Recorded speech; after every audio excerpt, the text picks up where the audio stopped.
Les habla Benjamín Rangel, secretario de Investigación y Posgrado de la Facultad de Ciencias Políticas y Sociales de la Universidad Autónoma de Chihuahua. El día de hoy queremos hablarles sobre un evento académico que tenemos en estos próximos días, que es la conferencia sobre pobreza energética y la Agenda 2030 de Desarrollo Sostenible. Evento en el cual está participando el Colegio de la Frontera Norte, la Universidad Autónoma de Chihuahua, la Universidad Autónoma de Ciudad Juárez, la Fundación Friedrich Ebert Stiftung y la Universidad Tecnológica de Ciudad Juárez. El día de hoy pues estamos de manteles largos por dos invitados muy importantes, dos académicos de renombre en estos temas, los cuales nos van a hablar precisamente sobre las temáticas que ellos van a estar trabajando en estos próximos días en esta conferencia. Nos acompaña la doctora Anaí Verónica Josefina Urquiza Gómez. Ella es coordinadora de la Red de Pobreza Energética. Además se encuentra adscrita al Centro de Ciencias del Clima y las Resiliencias, y nos acompaña por parte de la Universidad de Chile la doctora. Bienvenida. Muchas gracias por la invitación.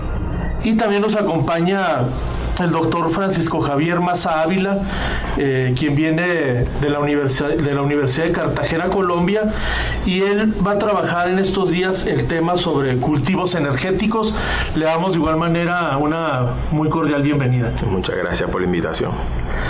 Pues bueno, para entrar en tema, pues primeramente nos gustaría conocer a grosso modo cuáles son precisamente las temáticas que van a estar trabajando cada uno de ustedes en esta conferencia que vamos a iniciar el día de mañana con la inauguración que será en el Colegio de la Frontera Norte a las 9 de la mañana. Así que le cedo la palabra a la doctora Anaí Verónica para que comience con su participación. Vale, gracias. Bueno, nosotros, a mí lo que me pidieron fue que les contara un poco la experiencia que tenemos en Chile sobre una red de pobreza energética que le llamamos, que es una red que empezamos a trabajar en ella hace un par de años y el año pasado ya se fue consolidando. Y es una red que tiene como fin ser una plataforma de colaboración entre académicos, investigadores, sector público, sociedad civil y la academia, por supuesto, para poder articular diversos conocimientos que nos ayuden a enfrentar la pobreza energética como uno de los desafíos que enfrenta nuestro país en las próximas décadas, en el fondo. Nuestra motivación para hacer esa red fue que en el fondo necesitábamos generar condiciones para poder trabajar y articular diferentes disciplinas, diferentes miradas sectoriales también, porque la pobreza energética parecía como un problema complejo que requería este tipo de aproximación compleja en el fondo, y nos cuesta mucho salirnos de las miradas particulares de cada uno, y además porque no era posible para nosotros simplemente importar las definiciones y las metodologías que se han implementado para abordar pobreza energética en los países europeos, que es donde más se ha desarrollado. Y esto básicamente porque la aproximación que tienen estos países es una aproximación que sirve cuando hay una serie de elementos que ya están resueltos, en el fondo, y están muy enfocados en la equidad, cuál es la carga, en el fondo, que significa el gasto en energía para las familias, etcétera. Y en cambio en países como Chile y creemos que en otros países de la región el problema es mucho más complejo que eso, en el fondo. Si uno dice que la familia gasta más o menos que el 10% en energía, dice muy poco. El problema tiene que ver con qué energía está consumiendo, qué tan contaminante es, cómo se exponen a contaminación intradomiciliaria, por ejemplo, o si es que no tienen la capacidad para consumir energía que les permita mantener temperaturas saludables, o sea, ni siquiera hablar de confort térmico, sino que temperaturas saludables, mínimas y máximas. Entonces, la calidad de las viviendas, además, tienen un estándar muy distinto. En nuestro país tenemos mucha autoconstrucción. Entonces el problema de la equidad no lo resolvía. Y tampoco el acceso directamente, que era otra forma como se había abordado pobreza energética en países del tercer mundo, donde tienen aún más dificultades que nosotros y donde el problema del acceso es lo principal. Porque al menos en Chile, y me parece que la situación no es tan distinta, con algunos matices, pero en los diferentes países de Latinoamérica, gran parte de nuestra población tiene acceso a energía. El tema es qué calidad de la energía es y esa energía hasta qué punto les sirve para lograr cumplir o satisfacer las necesidades que nosotros identificamos como fundamentales. Entonces, armamos esta red y venimos trabajando hace un año, tanto en la discusión interdisciplinaria como también en sentarnos a la mesa con los tomadores de decisiones, con la sociedad civil, porque no es un problema que tampoco se pueda resolver solamente desde la academia, en el fondo, porque es un problema donde hay ciertos criterios que tienen que ver con viabilidad política de implementar ciertas medidas, también con umbrales de tolerancia a los distintos satisfactores en el fondo, que también tienen que ver con las realidades culturales y territoriales. Entonces es una aproximación que requiere diálogo con diferentes actores. Y bueno, en eso estamos. Y la verdad es que para nosotros era muy interesante venir porque el doctor Rigoberto García Ochoa es un referente en pobreza energética a nivel latinoamericano. De hecho, es la única definición compleja que hay con propuestas de medición, etcétera, que se acerca más a la realidad que nosotros teníamos. Entonces, la verdad es que es nuestro principal interlocutor. Nosotros estamos dialogando con él constantemente en nuestras propias discusiones. Así que por eso que nos pareció fundamental estar presente en esta instancia para poder, por un lado, compartir nuestra experiencia, avanzar en la discusión sobre cómo generamos conceptos y metodologías apropiados para nuestra región y ver cómo lo hacemos también para incorporar a otros países de la región, porque creemos que nuestras experiencias y visibilizar este problema también sería un aporte para otros países que aún todavía no lo tienen sobre la mesa de la forma en que lo hemos logrado posicionar nosotros, que se ha logrado posicionar aquí en México, y que sin duda si se logra alguna incidencia en las políticas públicas se podría mejorar la calidad de vida de la población al tener una aproximación más integral. Bueno, eso es básicamente lo que yo creo que voy a tratar de compartir en la sesión que me toca a mí el viernes, creo. Ok. Perfecto, doctora. Ahorita profundizamos en algunos otros temas precisamente de lo que estás comentando. Doctor Maza, su disertación que va a tener el día de mañana sobre cultivos energéticos, y quisiera platicarnos algunas cuestiones de lo que va a abordar el día de mañana. Sí, nosotros el tema que he traído es sobre cultivos energéticos, mirar un poco cuál es la dinámica que alrededor de los cultivos energéticos se está desarrollando actualmente en Colombia, que ha seguido los pasos a nivel internacional y sobre todo Latinoamérica en la transformación de sus matrices energéticas hacia cultivos más amigables hacia combustibles o energías más amigables con el medio ambiente. Entonces le han apostado a los biocombustibles, entre esos etanol y biodiesel. En particular, el biodiesel ha tenido una política bastante abierta en el país en cuanto a reglamentación a nivel estatal y a nivel municipal para poder promover los cultivos, en particular de palma africana o palma de aceite. Tanto así de que actualmente Colombia es el cuarto productor a nivel mundial de palma de aceite, y que gran parte de esa palma se utiliza con fines de la producción de biocombustibles. Además, hay una normatividad que genera incentivo a los productores para su cultivo, con exenciones a los impuestos y también sistemas de financiación para esos cultivos a partir de modelos de asociación entre las empresas. Entonces, eso ha llevado que muchas regiones del país hayan migrado de cultivos alimentarios a cultivos energéticos. En el caso particular voy a traer la experiencia de María la Baja. María la Baja es un municipio que pertenece al departamento de Bolívar, algo así lo equivalente aquí a los estados en México, que tiene una connotación muy especial. Hace parte de una región de los Montes de María, que es muy conocida a nivel internacional, en particular en Colombia, por ser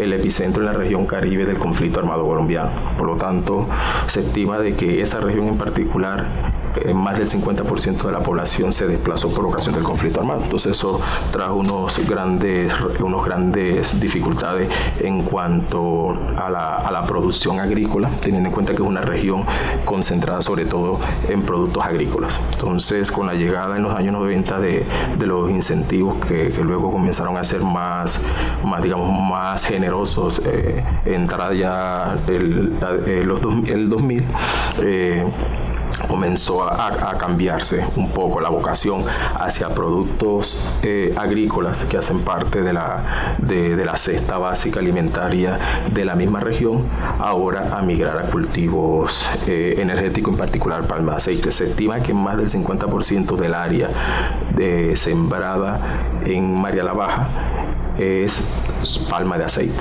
y en esas hectáreas que ahora se dedican a palma de aceite, antes se dedicaba a la siembra de productos como la yuca, que creo que aquí le llaman mandioca, maíz, arroz, entre otras, ahora ser sembrados con palma de aceite. Entonces, lo que vengo a traerle es mostrar un poco la disyuntiva o los efectos de los cultivos energéticos en la seguridad alimentaria de esos municipios en particular. Ya creo que el tema de soberanía alimentaria, digamos que ya lo ha traspasado claramente, pero en este caso el reto, a lo que vengo a conversar es cómo ha venido afectando la seguridad alimentaria de las personas, que si bien han decidido cambiar de cultivos alimenticios a cultivos energéticos para la fabricación de biocombustibles, ahora cómo se enfrentan ellos a la adquisición de los bienes que hacen parte de su cesta básica. Ok.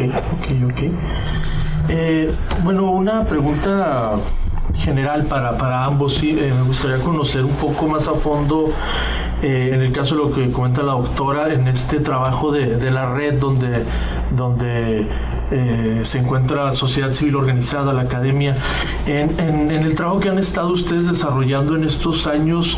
¿Qué papel han venido jugando los gobiernos, sobre todo los gobiernos locales, en estos temas, pues, que son de alguna manera a nivel Latinoamérica pues un tanto novedosos, entre comillas, ¿no?, por decirlo? Conocer el papel que ha venido de igual manera, en este caso acá también, en el tema de esta parte de la Colombia del norte, en los gobiernos locales, ¿qué papel han jugado? Mira, en Chile hace un par de años atrás hubo una planificación estratégica en el ámbito de la energía, cosa que no sucedía de mucho tiempo, que no sé si ustedes estarán familiarizados, pero somos famosos porque todo está en manos del mercado en nuestro país, incluyendo la energía. Entonces, ¿qué es dónde se invierte, cuál es, cómo funciona, etcétera? Todo eso está muy influenciado por el mercado.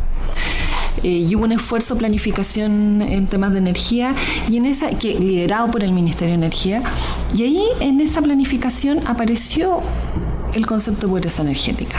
Pero apareció el concepto de pobreza energética, la verdad es que no hubo un mayor desarrollo después de eso. Sin embargo, al quedar ahí, después lo que nosotros hicimos fue tomar ese concepto y empezar a articular el trabajo de investigadores, ya en el fondo a posicionar la discusión en la opinión pública, lo que de una u otra forma empezó a motivar que los diferentes ministerios empezaran como a preocuparse del tema, porque además nosotros los interpelábamos directamente, no solamente el Ministerio de Energía, sino que también empezamos a conversar con el Ministerio de Medio Ambiente, el de Salud, el de Vivienda y de Desarrollo Social, que es el que tiene que ver con los niveles de pobreza, etc. Entonces lo que nosotros empezamos a plantearle es que este problema no era un problema solo del Ministerio de Energía, sino que teníamos que poner en la mesa a las diferentes unidades del Estado, que cada uno en el fondo opera tratando de cumplir con sus propias metas y sus propias lógicas, y les cuesta mucho dialogar entre sí. Entonces, en alguna medida nuestro rol ha sido como obligarlos a sentarse en una mesa, a hablar sobre esto. Y en gran parte, asombrosamente lo logramos. En un año al menos el tema apareció, se discutió, hicimos seminarios donde los tuvimos a los 5 sentados hablando sobre eso, lo que fue un tremendo hito para nosotros y para la política pública en general en nuestro país. Y de hecho han generado documentos sobre el tema, a pesar de que antes no estaba sobre la mesa. Entonces ha empezado a moverse a nivel de política pública, pero todavía lento, y además como que había agarrado un empuje y justo hubo cambio de gobierno, entonces ahora como que de nuevo hay que darle otro impulso. Y Y eso va muy alineado con la discusión sobre el Objetivo de Desarrollo Sustentable. Y de hecho el ODS 7, que refiere directamente a temas de energía limpia y asequible, ha sido uno de los elementos que ha permitido que esto tenga resonancia y que en alguna medida va a obligar a que en nuestro país exista algún nivel de esfuerzo de coordinación intersectorial para abordarlo. Ahora, ¿qué tan profundo sea ese esfuerzo? Va a depender también del rol que cumplamos nosotros y la sociedad civil para empujar a que esto sea así, en el fondo. Si no lo hacemos, obviamente hay otras prioridades y también sabemos que en el fondo la comunicación política depende de cuáles son los temas que le preocupan a la ciudadanía en el momento. Entonces es una cuestión que nosotros tenemos también la responsabilidad de ponerlo sobre la mesa.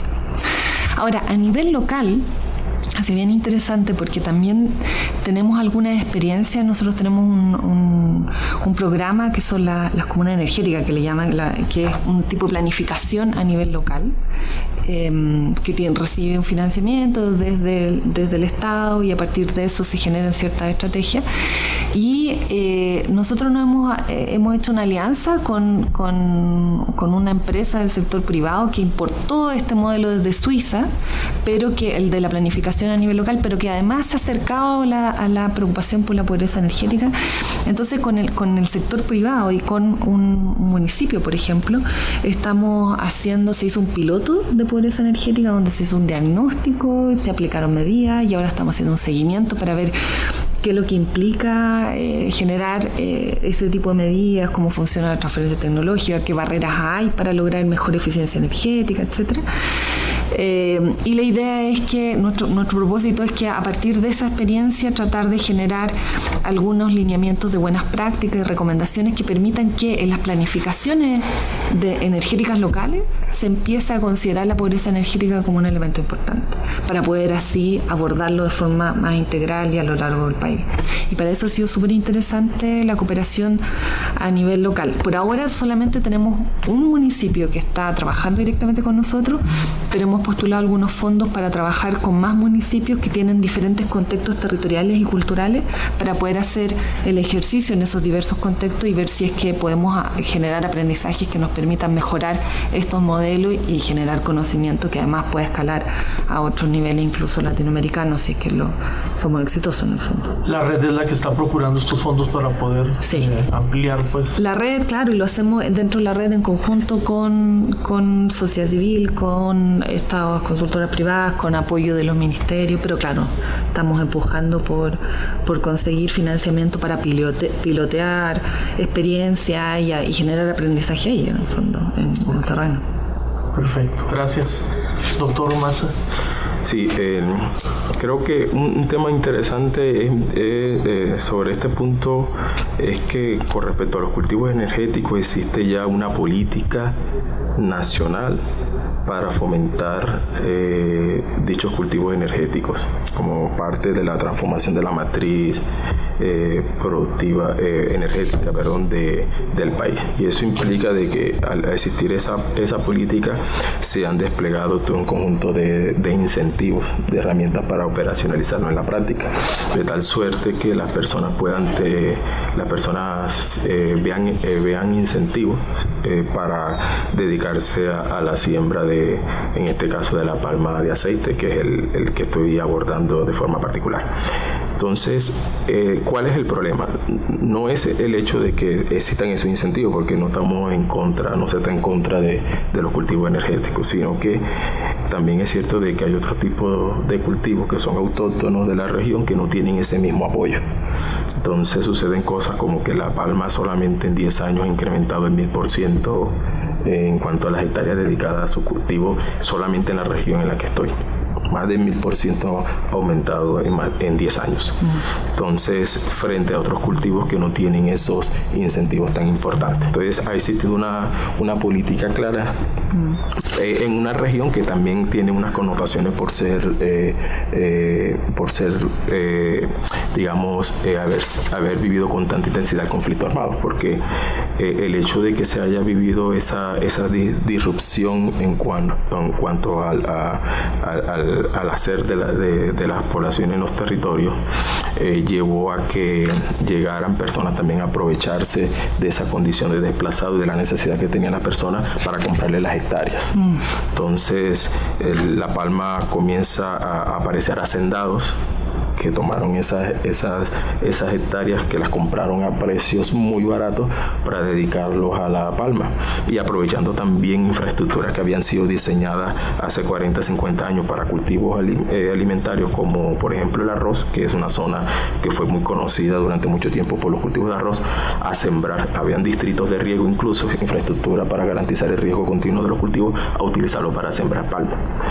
Y también es cierto de que existen varios estudios a nivel internacional, sobre todo en los casos que ya de Malasia en Indonesia, que ya muestran cuáles son los efectos en cuanto a la siembra de palma de aceite, por ser un cultivo permanente que tiene unas raíces tan profundas y que absorbe tanta cantidad de agua y de nutrientes del suelo.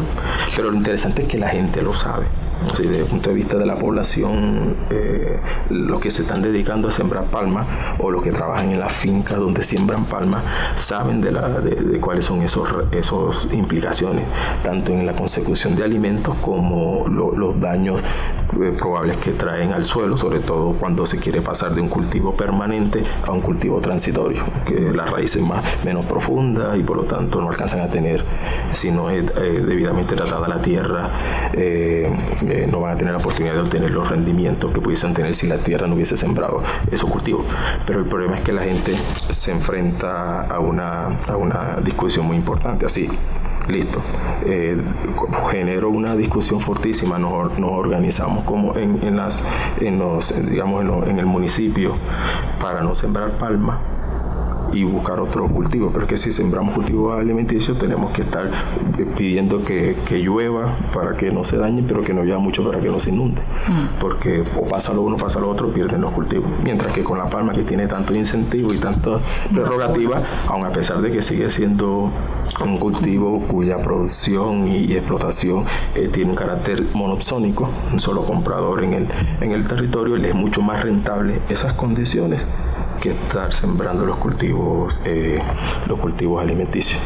Si me permiten, a mí me gustaría destacar a través de lo que tú retratas el valor que tiene la discusión sobre pobreza energética, porque en el fondo, cuando ponemos sobre la mesa la pobreza energética, lo que estamos poniendo es la necesidad de tener una mirada compleja sobre el tema. Así es. Cuando uno considera los desafíos del cambio climático y en el contexto de la necesidad de avanzar en una transición energética, porque no nos queda otra, ya sabemos que sí o sí hay que hacerlo, entonces temas como los biocombustibles hay que generarlo.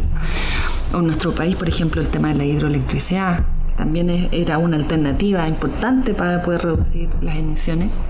El problema es que cuando se ve solo eso y no se ve las consecuencias que tienen ese tipo de proyectos en las comunidades, por ejemplo, en la hidroelectricidad en nuestro país es muy resistida por todo lo que implica los territorios y además también desde el punto de vista ecológico, las consecuencias que tiene, etcétera, y lo que tú retratas muy bien, en el fondo lo que los biocombustibles traen. No podemos avanzar en esto sin considerar las consecuencias sociales y ambientales que tienen. Y a la vez también las proyecciones climáticas que hay, porque por ejemplo en mi país, si uno considera las proyecciones climáticas, también tiene que preguntarse hasta qué punto la hidroelectricidad va a poder, porque ya no va a llover lo mismo en los mismos lugares, por lo tanto, y eso tiene una consecuencia, por lo menos en mi país, que tiene el que el mercado regula también las tarifas, tiene una consecuencia en las tarifas para la ciudadanía, y por lo tanto la ciudadanía se puede ver afectada y puede aumentar los niveles de pobreza energética desde ese ámbito, me explico, ¿no? Entonces, y lo mismo en otro tipo de energía, donde si no se ve de forma integral las consecuencias por implementar algo, por aumentar ciertas coberturas o bajarla, tiene un serio impacto en la población, ya sea en la pobreza energética propiamente tal o en cómo viven los territorios.